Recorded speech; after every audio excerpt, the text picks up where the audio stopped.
Bonjour. Fin mai, si vous étiez parmi les 41% de votants en Nord-Pas-de-Calais, vous avez contribué à élire les 10 députés européens de la circonscription Nord-Ouest. Alors, 4 d'entre eux sont avec nous aujourd'hui pour débattre de la mise en route et de ce que propose et la nouvelle Commission et le nouveau Parlement.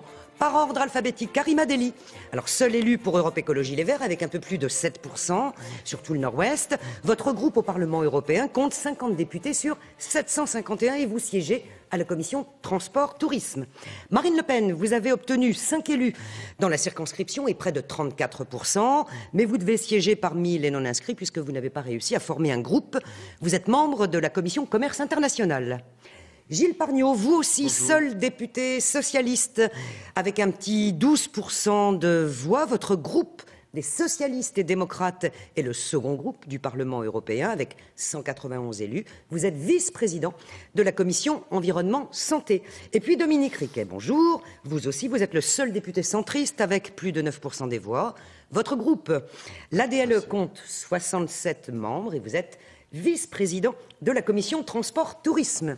Alors, vous siégez tous dans une institution qui représente 500 millions d'habitants des 28 États membres, un Parlement 2014 auquel le traité de Lisbonne a donné davantage de pouvoir. Alors, qu'est-ce qui change dans l'exercice de votre mandat au profit des citoyens? Dominique Riquet.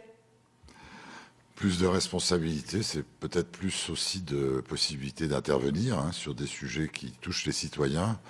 Et puis aussi de faire, en tout cas c'est mon sentiment, progresser l'Europe et permettre une meilleure intégration, puisque très probablement le service des citoyens passera par une amélioration, une simplification et une montée plus efficace des mesures que l'Europe peut proposer.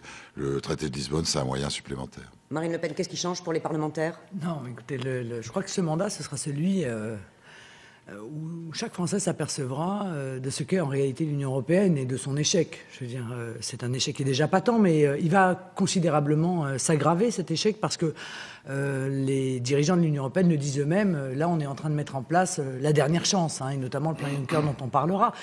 Donc, quand tout ceci aura démontré que ça n'a pas amélioré la vie des Français de plus en plus nombreux comprendront que c'est la nation mais plus de moyens pour les parlementaires eux-mêmes de faire entendre leur voix. Non, mais plus de moyens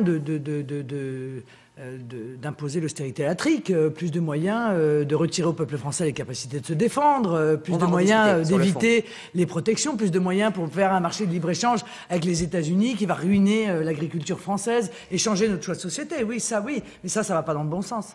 Alors, plus de moyens ou pas plus de moyens pour les parlementaires, Karima Delli? Moi, je considère que je suis représentante des citoyens et donc, moi, mon rôle, c'est ce que vous avez dit en introduction. Il faut réconcilier l'Europe avec les citoyens. Parce qu'aujourd'hui, l'Europe est en panne. Et nous, les écologistes, nous voulons une Europe qui crée de l'emploi, qui protège les plus vulnérables et qui défend l'environnement. Vous estimez avoir les moyens en tout cas, comme parlementaire? Mais il faut, à force de conviction, à force de travail, on peut arracher des choses qui sont bénéfiques à l'ensemble des citoyens. Et surtout, la grande bataille, c'est de lutter aussi contre les eurosceptiques qui mettent à mal les acquis, notamment de l'Europe. Gilles Pargnot, le parlementaire que vous êtes, il estime avoir plus de moyens? Moi, j'aborde ce mandat avec beaucoup de modestie et beaucoup d'humilité. C'est pas ma question, mais... Si, c'est votre question, et parce que c'était avant ce mandat que nous avons eu plus de moyens en tant que parlementaires européens par rapport au traité de Lisbonne, comme vous l'avez indiqué, Madame Marchand.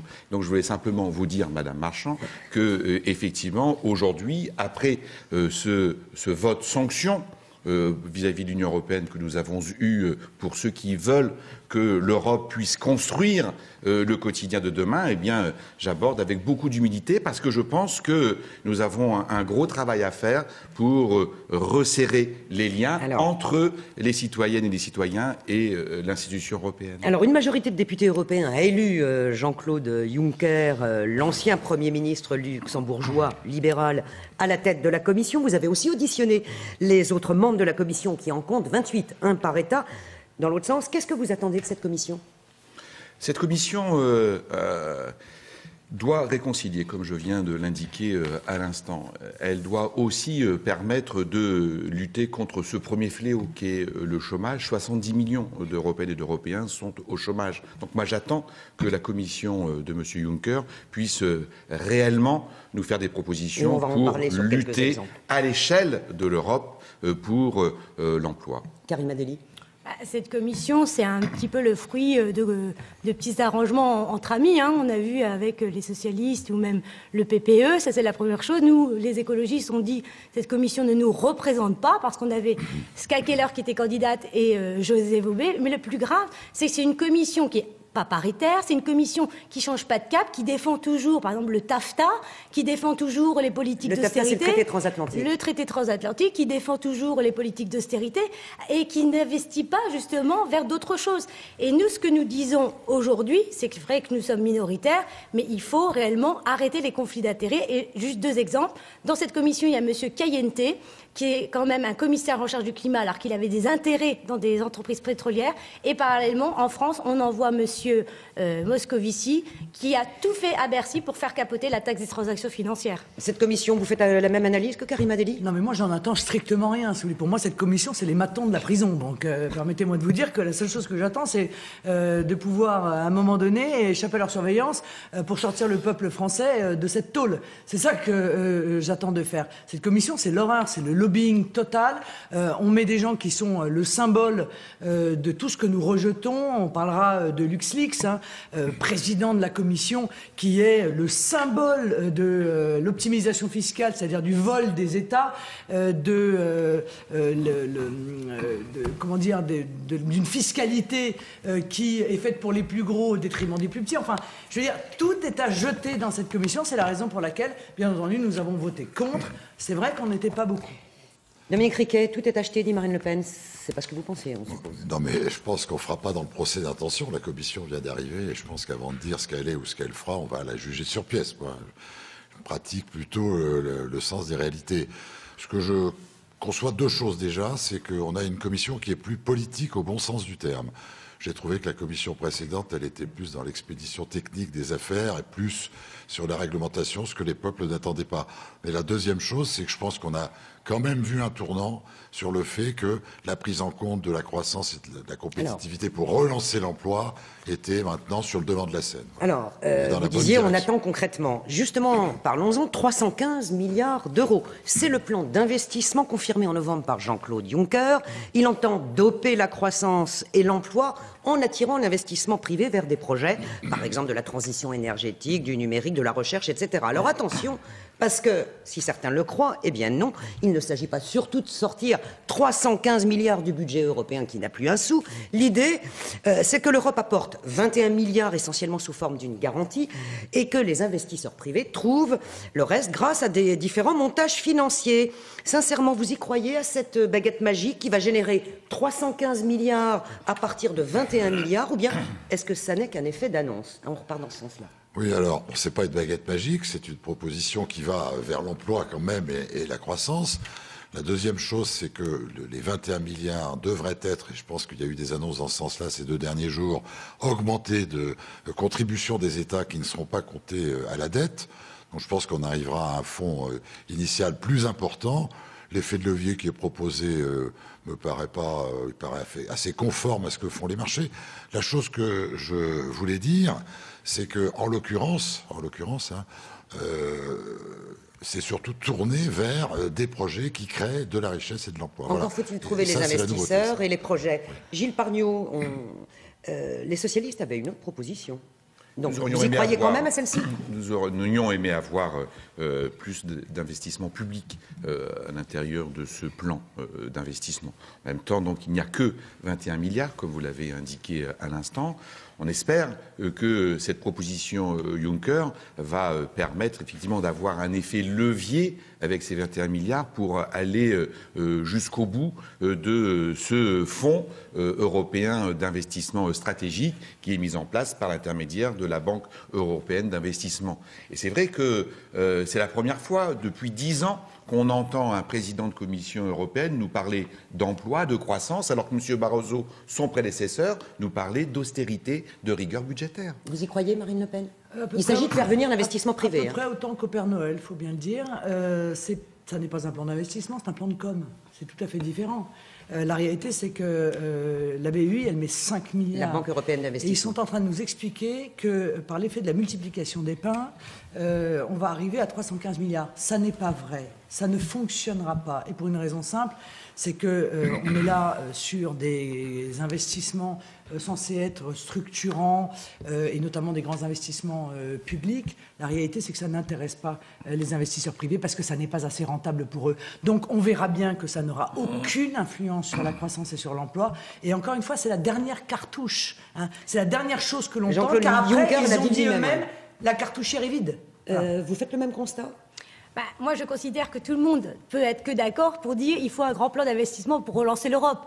Mais en même temps, c'est pas le premier. Vous souvenez-vous, Monsieur Hollande nous disait il faut un pacte de croissance et de l'emploi. Finalement, ça fait pitch. Et alors là, ça va faire encore pitch. Ce qu'il nous faut aujourd'hui, c'est réellement être concentré sur les défis. Quels sont-ils? Il y en a deux grands défis, la lutte contre le réchauffement climatique et bien sûr la lutte contre le chômage. Nous, les écologistes, nous disons, il est grand temps de mettre en place ce qu'on appelle un Green New Deal. C'est un plan d'investissement sur les secteurs d'avenir, l'agriculture de proximité, la rénovation thermique, les éoliennes, les énergies renouvelables, etc. Pourquoi? Parce que ce sont des emplois non délocalisables. Maintenant, il faut changer de cap et faire en sorte que ces investissements réels ne sortent pas comme ça de la poche de n'importe qui, parce que de l'argent, l'Europe en a. Alors, est-ce que vous avez, question quand même, vous, députés européens dans cette région, est-ce que vous avez, ceux qui y sont tout au moins attentifs ou favorables, relayé ce plan auprès des porteurs de projets? Parce que oui, qui va bénéficier? Prenons un exemple. Je voudrais rappeler ce qu'a dit, si vous le permettez. Oui. Que dit la Commission pour expliquer son plan et qui va en bénéficier? Elle dit par exemple qu'il faut financer il ne faut pas financer la fibre optique à Paris, mais plutôt Internet dans les villages des Pyrénées. Voilà. La France a déposé la semaine dernière 32 projets à hauteur de 48 milliards d'euros.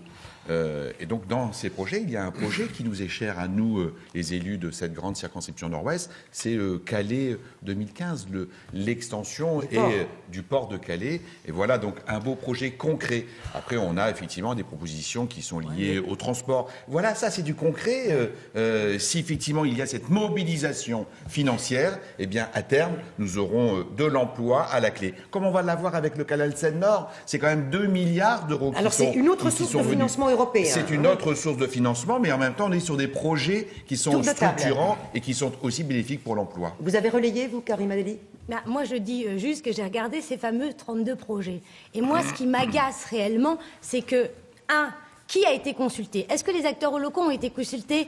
Non. Ça, c'est la première chose. Tout vient d'en haut et des ministères. Deuxième chose, quand on regarde réellement les réels projets, moi, je travaille dans les transports, je suis atterrée que tout se concentre à Paris. Notamment, par exemple, la ligne Charles de Gaulle Express, que ce soit aussi le Grand Paris. Et ensuite, il faut que cet investissement sorte des solutions du passé. Moi, je vois, Monsieur Juncker, les solutions du passé, c'est gaz de schiste, c'est le nucléaire, c'est le tout routier, etc. Il est grand temps de passer au XXIe siècle. Vraiment. Le malheur, c'est que c'est pas nous qui décidons, quoi. À un moment donné, il y a un vrai problème démocratique. C'est l'argent des contribuables français, en grande partie quand même aussi. On nous explique que la démocratie va beaucoup mieux. La preuve, nous sommes là, députés européens. Il y a qu'un malheur, c'est que c'est pas nous qui décidons. C'est même pas la France qui décide. Voilà. La semaine prochaine, la Commission va faire une proposition. C'est la Commission qui décide. Enfin, je veux dire, la Commission, les technocrates européens, ils savent mieux que nous ce qui est bon dans c'est la France qui propose des projets. Oui, Dominique Riquet. Moi, je voudrais faire 3 remarques. La première remarque, c'est que nous parlons d'investissement, de croissance et d'emploi. Voilà. Et à cause de quoi? À cause de l'Europe. Bien sûr. C'est la première chose. La deuxième Vous remarque. voulez dire grâce? Grâce à l'Europe, bien sûr. Grâce à l'argent des Grâce contribuables à l'Europe, bien sûr. Deuxième remarque que je voulais faire, les projets en question ne sortent pas de n'importe où. Voilà. Gilles Pardieu parlait de Calais 2015. Moi, ça fait 4 ans que je travaille avec la CCI et le port de Calais, et M. Puissesseau et tous les gens qui sont avec lui sur ce projet que nous avons porté et qui finalement aboutit, il y en a d'autres, mais ils ne tombent pas n'importe où. Et ça, c'est aussi avec la conseil régional. Ouais, et je voudrais faire une troisième remarque très importante, très importante. On parle de la balance entre l'austérité et l'investissement. Si la France peut emprunter l'année prochaine 200 milliards d'euros pour boucler ses comptes, bon, je n'ai pas de commentaire là-dessus, elle peut le faire à 1%, à cause de la garantie européenne et de l'euro. Sinon, elle serait à 7 points, 8 points. Nous ne sommes et on pas ne pourrait dans même l'esprit pas, européen. on Nous ne ne pourrait sommes pas- même pas boucler nous le ne budget sommes- français. Nous ne sommes pas dans l'esprit européen, c'est-à-dire que M. Juncker demande aux États quels sont vos cadeaux. Moi, grand-père Noël, je vais répondre à chacun. Nous ne sommes pas dans l'esprit européen. Où sont les projets réellement européens? Quand allons-nous faire, ensemble, les 28, le train du futur? Eh bien, quand allons-nous mais non, réellement faire en sorte la communauté européenne, notamment des énergies? Il n'y a aucun... Il y a Tous les d'autres- esprits sont Non, des non. esprits Laissez-le vous nationaux, répondre, donc ça Karima va pas Deli. du Non, tout. il y a d'autres mécanismes européens en route. Le mécanisme d'interconnexion pour l'Europe est strictement sur les sujets que Karima Deli vient d'évoquer et n'est pas dans le grand emprunt. Et cet argent-là, il est déjà présent en argent frais et mobilisable. Juste un chiffre pour ceux qui nous écoutent. La BEI, donc la Banque européenne d'investissement, met 5 milliards au pot. Chaque année, la France verse 20 milliards d'euros à l'Union européenne. Elle n'en revoit que 13. Chaque année, 7 milliards d'euros. Oui. Les fonds européens, c'est 27 tout milliards compris. qui reviennent en France. Non, absolument pas. Bien sûr Tout que si. compris. Parce qu'il y a d'autres Non, financements que tout les- compris, la nous plupart versons des 20 FEDER. milliards et nous touchons, tout compris, 13 milliards. Donc chaque année, nous perdons 7 milliards d'euros par an avec cet argent-là. Vos chiffres sont discutables. C'est pas Non, vrai. les bien chiffres sûr. ne sont Non, mais absolument attendez. pas discutables. Attendez. Et chacun peut aller les vérifier parce que, évidemment, ce chiffre est ultra connu. Nous sommes contributeurs nets chaque année à l'Union européenne, c'est-à-dire que nous versons beaucoup plus que ce que nous revoyons sur le Je territoire. viens de vous dire, En même que temps, Gilles Pargnot. Ça dure depuis 20 ans et si on fait l'addition, pas M. vrai. Pargnot, C'est pour pas finir, c'est énormément de milliards qui ont Attendez, été chacun son évaporés à tour. l'Union Chacun son européenne. tour. Gilles Pargnot. Madame Marchand, Dominique Riquet et vous ensuite. je venais de dire avant que nous gagnions environ 80 milliards de frais financiers tous les ans grâce à l'Europe. Alors, on peut compter 20 milliards et 14 milliards, ça n'a aucun sens. Je veux dire, à ce moment-là, moi, je vais vous dire, les 80 milliards que nous ne payons pas grâce à la garantie de la BCE, on les met où? Et on clôt cette discussion avec vous, Gilles Pargnot, là-dessus. Oui, non, mais effectivement, je suis en complet accord avec C'est assez Dominique souvent, Riquet, c'est assez depuis fréquent, tout à faut l'heure. bien Oui, le mais dire. c'est cela, ceux C'est ça, qui, l'Europe. comme nous, on a une conviction. Cette conviction, c'est de dire que face à cette crise, on ne pourra pas construire des forteresses autour de la nation que représente la France. C'est parce qu'on aura un grand projet européen qui, effectivement, sera sur la croissance, sur l'emploi, que l'on pourra lutter contre la crise. C'est ce que nous demandent celles et ceux que l'on 20 ans rencontre que vous dites au ça. quotidien. Ils 20 nous disent, ans oui, que vous dites c'est ça. vrai que 20 le ans. désamour que j'ai constaté, comme vous tous, le 25 mai, montre qu'on a échoué. Cette Europe a échoué. Eh bien, reconstruisons enfin une Europe qui réponde aux aspirations des Européennes et des Européens. Question. Et ne restons pas dans ces faux débats de forteresses ou de chiffres qui sont contestables.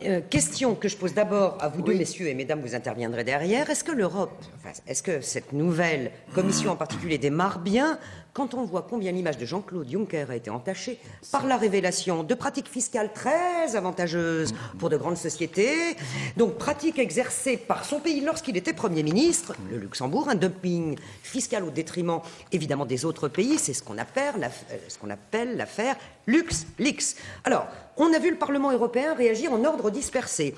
L'extrême droite a tenté sans succès la motion de censure, les écologistes et les communistes voulaient une commission d'enquête, mais les trois principaux groupes, dont les vôtres, n'ont pas suivi. Alors, messieurs, comment vous justifiez que vos groupes se contentent d'un rapport d'initiative, bref, un machin qui va sans doute faire pchit?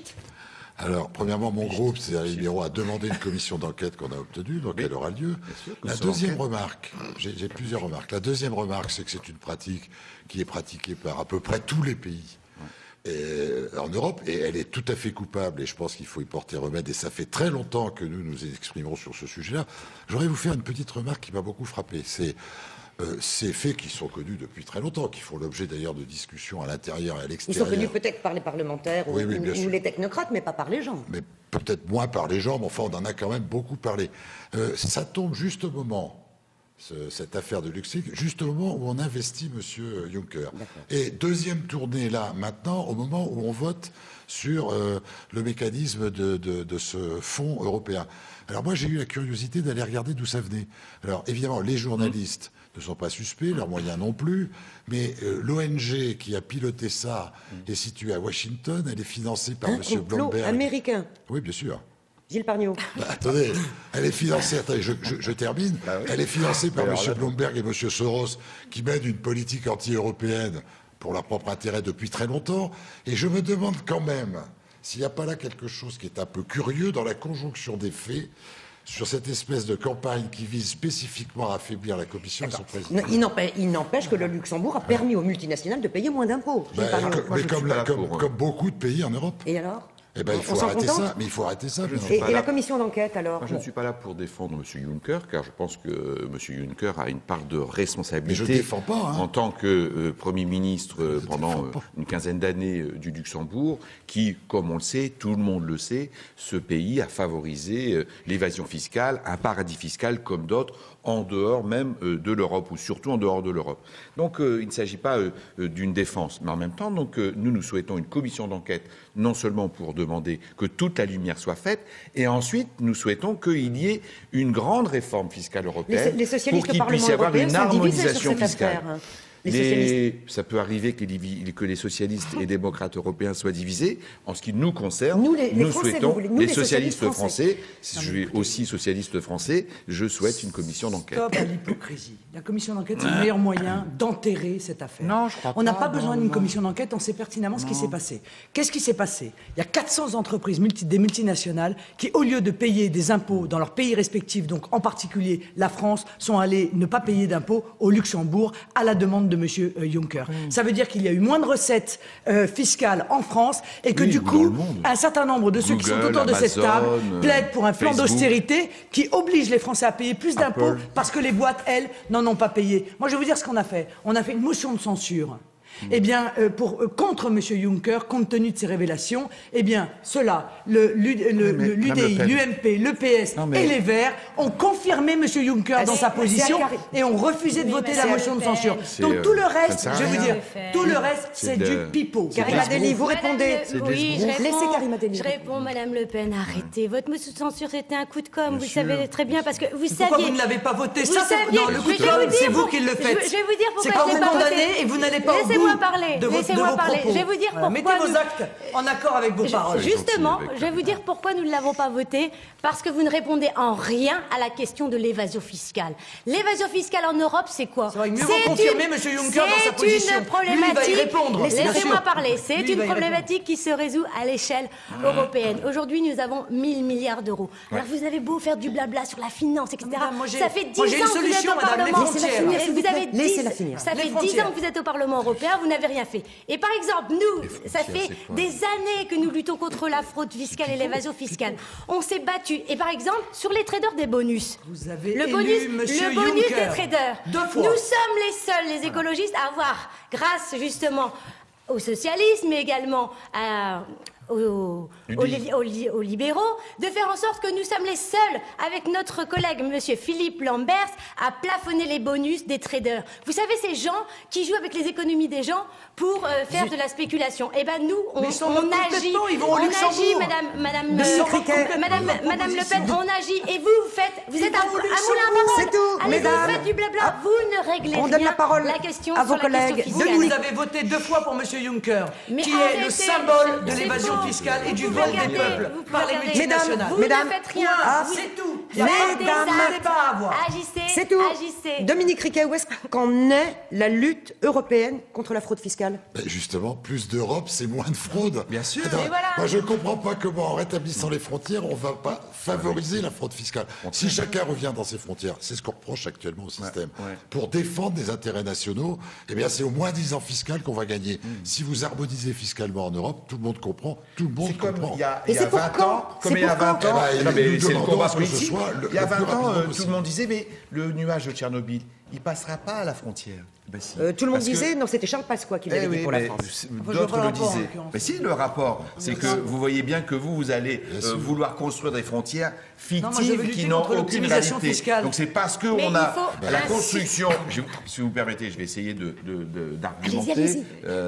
Tout de même, c'est bon. Donc, on a entendu, Allez-y, là, toutes les Gilles deux. Pargnot. Non, non, mais Le temps passe. Oui, le temps Votre passe, mais en même temps, argumentation, donc, donc. il faut quand même avoir un certain nombre de sérieux, et je le dis aux uns et aux autres, pour dire que nous devons construire non seulement une lutte contre l'évasion fiscale, 1000 milliards, comme le disait Mme Dely, et en même temps, nous devons construire une fiscalité européenne. L'harmonisation fiscale, il y a encore Mais trop il de faut sociétés l'unanimité sur la européennes. fiscalité. Ça ne se Comment fera faites pas. Bien Vous évidemment, savez eh bien, il faut pertinemment. avoir ce combat. Moi, Vous la nous semaine dernière, bercez j'étais d'illusions. dans un trilogue avec le Conseil des ministres européens, puis la Commission européenne Un sur exemple. les OGM. Eh bien, nous avons trouvé un accord Mais- pour faire en sorte que nous puissions, ici en France et dans d'autres pays en Europe, réglementer et lutter contre les OGM. Voilà la réalité Mais des il faut- Ça fait combats 20 politiques ans. que l'on peut mener. 20 ans Mais qu'on nous on n'est vend pas ça. là en train Vous de se avez faire vendu cornériser aussi- comme veut le faire le Front National. Vous avez Non, vendu il faut aussi, y aller. vous avez vendu Allons-y. aussi la convergence sociale. Ça n'arrivera jamais. Et aujourd'hui, avec la directive détachement des travailleurs que vous Mais avez non. votée,